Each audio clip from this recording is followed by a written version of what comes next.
Merci. Merci beaucoup. Madame la Première Dame, Monsieur le Premier ministre, chef du gouvernement,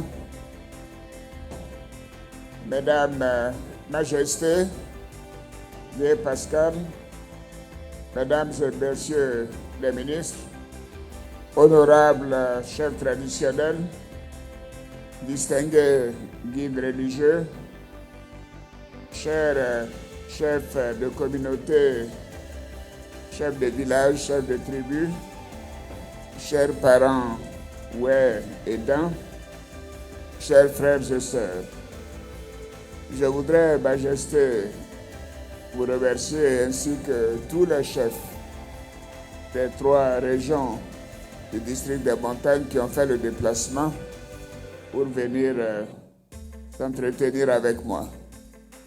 Et je voudrais vous dire à quel point je suis sensible à cet hommage. À mon tour, je voudrais vous rendre hommage pour le rôle important que vous jouez auprès de nos populations. Oui, pour la préservation de la paix et de la cohésion sociale. C'est grâce à l'implication des chefs traditionnels et des guides religieux que la Côte d'Ivoire a connu une paix durable, une paix certaine au cours de ces 9 dernières années. Donc je vous remercie pour votre rôle de médiation, pour vos prières, et je remercie le grand imam ici présent et tous les religieux pour leur bénédiction.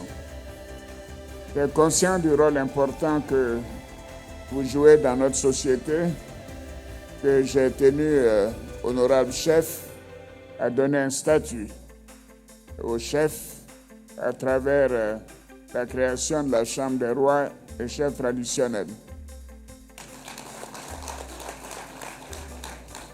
Oui, mon objectif est de consolider cette paix et cette stabilité retrouvée. Et ceci est le sens de ma candidature à l'élection présidentielle du 31 octobre 2020.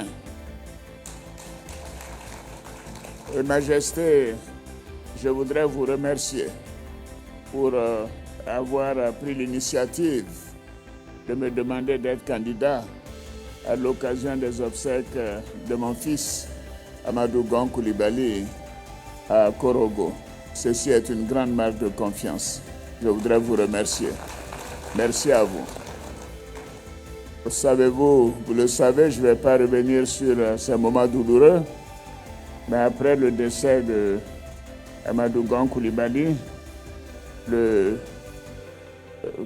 conseil politique du RHDP m'a demandé d'être candidat et je l'ai accepté par amour pour notre pays et aussi pour honorer la mémoire de mon fils Amadou Gon Coulibaly.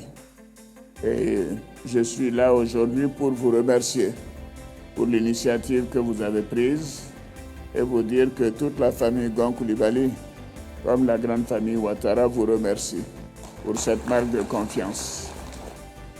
Maintenant, nous savons que les élections auront lieu le 31 octobre et malgré les hésitations de certains et la psychose et le malaise accompagnés d'actions violentes et de troubles à l'ordre public, nous continuons notre chemin parce que nous voulons la paix. Nous voulons la paix pour la Côte d'Ivoire. Et ces élections, je peux vous dire, seront paisibles parce qu'elles sont transparentes, elles sont démocratiques. Et c'est ce que nous voulons pour notre beau pays. Majesté, grand imam, honorable chef, je voudrais vous confirmer ce que nous avons fait ces 9 dernières années. Tout le monde le sait, et tout à l'heure votre porte-parole l'indiquait, nous avons fait de nombreuses choses dans tous les domaines, que ce soit le secteur de l'eau potable, de l'électricité, de la santé, des infrastructures, du financement des projets des jeunes et des femmes. Et à cet égard, je félicite la Première Dame qui a fait des prêts à plus de 220 000 femmes dans notre pays. Et à cause de cela, nous avons décidé de porter le FAFSI de 20 à 30 milliards de francs CFA d'ici 2025. Et la première dame me dit qu'elle envisage, dès après l'élection, d'envoyer une équipe ici pour faire de nouveaux prêts pour 500 millions de francs CFA et des dons de 500 millions de francs CFA, donc pour 1 milliard de francs CFA, qu'elle compte vous apporter au cours des prochains mois. Vous avez mentionné aussi l'Université de Mans. Ceci était un engagement de campagne et je suis content de l'avoir réalisé.